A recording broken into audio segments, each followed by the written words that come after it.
ជំរាបសួរនាងខ្ញុំ Lyda និងសូមស្វាគមន៍មកកាន់ Banteay Meachey សាជាថ្មីម្ដងទៀតនៅក្នុងវីដេអូនេះនាងខ្ញុំលើកយកអំពី phrase មួយចំនួនមកបង្ហាញជូនបងប្អូនហើយខ្ញុំជឿថាទាំងអស់ហ្នឹងបងប្អូនមួយចំនួនអាចដែលឮហើយបងប្អូនមួយទៀតអាចនឹងធ្លាប់ឮចាតែប៉ុន្តែនៅក្នុងថ្ងៃនេះគឺនាងខ្ញុំនឹងបង្ហាញអំពី that's a pity តើមានន័យដូចម្ដេចហើយតែបើសិនជាបងប្អូនទាំងអស់គ្នាបាននេះគឺជាពាក្យថ្មីសម្រាប់បងប្អូនកុំភ្លេចត្រៀមប៊ិចហើយនឹងសៀវភៅដើម្បីធ្វើការកត់ចំណាំមេរៀននៅក្នុងថ្ងៃនេះជាមួយខ្ញុំទាំងអស់គ្នាចាអញ្ចឹង that's a pity គឺវាមានន័យថាគឺនិយាយអំពីសម្រាប់បង្ហាញអំពីអារម្មណ៍សោកស្ដាយអារម្មណ៍ជួយរំលែកទុក្ខអារម្មណ៍ដែលថាជួយលើកទឹកចិត្តទៅកាន់អ្នកដែលគាត់មានបញ្ហាហ្នឹងឲ្យគាត់មានអារម្មណ៍ធូរស្បើយចាអូខេឥឡូវយើងទៅមើលឧទាហរណ៍ជាមួយគ្នាថាយើងអាចប្រើនៅក្នុងពេលណាលក្ខខណ្ឌបែបណាហើយនឹងលក្ខណៈបែបណាខ្លះអូខេយើងមានឧទាហរណ៍3ជាមួយគ្នាឧទាហរណ៍ទី1គឺ I failed on the final exam ចានេះគឺជារឿងសោកស្ដាយមួយឧទាហរណ៍ថាមិត្តភ័ក្តិរបស់អ្នកប្រឡងធ្លាក់ចាមេថារឿងហ្នឹងគឺជារឿងដែលគួរឲ្យសោកស្ដាយគួរឲ្យអាណិតឬក៏មិនដឹងថាអាចលើកទឹកចិត្តគាត់បែបណាអញ្ចឹងនៅពេលដែលគេនិយាយប្រាប់យើងបែបនេះគឺយើងអាចនឹងនិយាយថាthat's a pity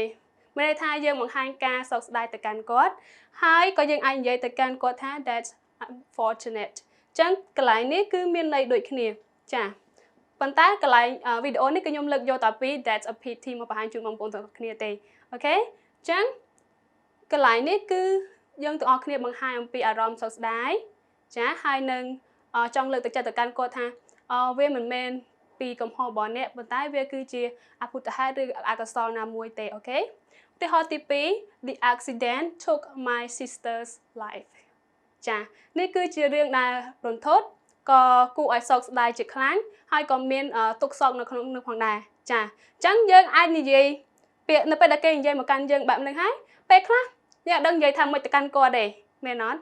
អត់ដឹងលើកទឹកចិត្តទៅកាន់គាត់មិនទេប៉ុន្តែយើងក៏អាចនិយាយពាក្យមួយចំនួនខាងក្រៅដូចគ្នាចា Oh that's so sad that's a pity ចាអញ្ចឹងនេះគឺជាពាក្យមួយចំនួនដែលយើង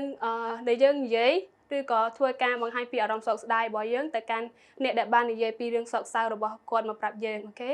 ជាចុងក្រោយគឺ my boyfriend cheated on me ចាប្រយោគនេះគឺមានន័យថាមានអ្នកណាម្នាក់មកប្រាប់បងប្អូនឬក៏មិត្តភក្តិស្និទ្ធស្នាលគាត់បាននិយាយថាមិត្តប្រុសរបស់ខ្ញុំគាត់បានក្បត់ចិត្តខ្ញុំចាអញ្ចឹងយើងដែលជាមិត្តភក្តិឬក៏យើងដែលជាអាណាព្យាបាលជាអ្នកដែលយើងជាអ្នកដែល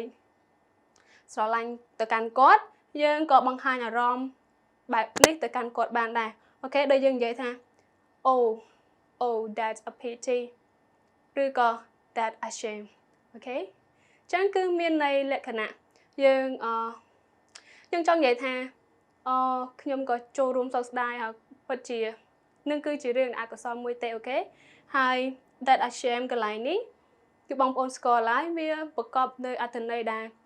រឿងដែលអៀនខ្មាស់មួយដែរចាប៉ុន្តែយើងអាចបាននិយាយលក្ខណៈបែបហ្នឹងទេគឺយើងបង្ហាញពាក្យសម្ដីរបស់យើងទៅលើពាក្យមួយចំនួនបែបនេះប៉ុន្តែគេនឹងយល់ហើយថាយើងចង់មានន័យម៉េចយើងចង់បង្ហាញពាក្យរបស់យើងតាមម៉េចទៅកាន់គេអូខេអញ្ចឹងបើសិនជាបងប្អូនចង់បង្ហាញអំពីអារម្មណ៍នៃការសោកស្ដាយទៅកាន់អ្នកណាម្នាក់ដែលបានប្រាប់យកអំពីរឿងដែលគួរឲ្យអាណិតចារឿងដែលគួរឲ្យសោកស្ដាយនិងទុក្ខសោកគឺយើងអាចប្រើពាក្យមួយចំនួនដូចជា that's a pity that's unfortunate ឬក៏ that's sad ឬក៏ that's a shame អញ្ចឹងទាំង4ហ្នឹងគឺវាមានន័យដូចគ្នាស្រដៀងគ្នាចាអូខេអញ្ចឹងនាងខ្ញុំនឹងបង្ហាញមួយទៀតប៉ុន្តែកន្លែងនេះគឺបងប្អូនត្រូវមានការជៀសវាងបងប្អូនប្រើពាក្យ that's a pity បង្ហាញពីអារម្មណ៍សោកស្ដាយចាឬក៏អារម្មណ៍អាណិតអាសូរទៅកាន់អ្នកណាម្នាក់ប៉ុន្តែបងប្អូនអត់គួរយកពាក្យឧទាហរណ៍ដូចជាគាត់និយាយmy boyfriend cheated on me ហើយស្រាប់តែយើងនិយាយថា I pity you អីចឹងណាឬក៏ I pity for you អីចឹងគឺអត់តន់ត្រឹមត្រូវឯប្រយោគហ្នឹងគឺគេអត់ដែរនិយាយអញ្ចឹងទេចាអញ្ចឹងយើងមានពាក្យ that's a pity សម្រាប់បង្ហាញអំពីអារម្មណ៍សោកស្ដាយឬក៏អារម្មណ៍អាណិតអាសូរទៅកាន់នរណាម្នាក់ប៉ុន្តែជៀសវាងបងប្អូនកុំប្រើពាក្យយើងប្រើបែបនេះ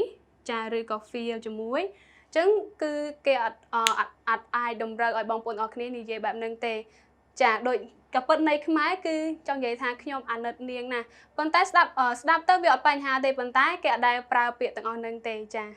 ដូចជាយើងសុំការដូចជានាងហ្នឹងសុំការអាណិតអាសូរពីយើងដូចមានន័យអញ្ចឹងណាហ្នឹងហើយអញ្ចឹងកន្លែងនេះគឺខ្ញុំបង្ហាញកុំឲ្យបងប្អូនអរគ្នាប្រើពាក្យពីរឃ្លានេះចាអូខេយើងអាចបង្ហាញអារម្មណ៍បែបនេះចាយើងអាចប្រើប្រយោគបែបនេះប៉ុន្តែយើងអាចប្រើពាក្យ pity ទៅកាន់បុគ្គលមនុស្សឈ្មោះចាកន្លែងនេះគឺហាមដាច់ខាតអូខេអញ្ចឹងអាចនិយាយថា I pity her ឬក៏ I feel pity for her ចាអញ្ចឹងនៅក្នុងវីដេអូនេះនាងខ្ញុំមានតែប្រព័ន្ធនេះទេបើសិនជាបងប្អូនមានចម្ងល់បងប្អូនអាចសរសេរចុះនៅក្នុង comment អញ្ចឹងនាងខ្ញុំ Lyda សូមជម្រាបលាជួបបងប្អូននៅវីដេអូក្រោយទៀត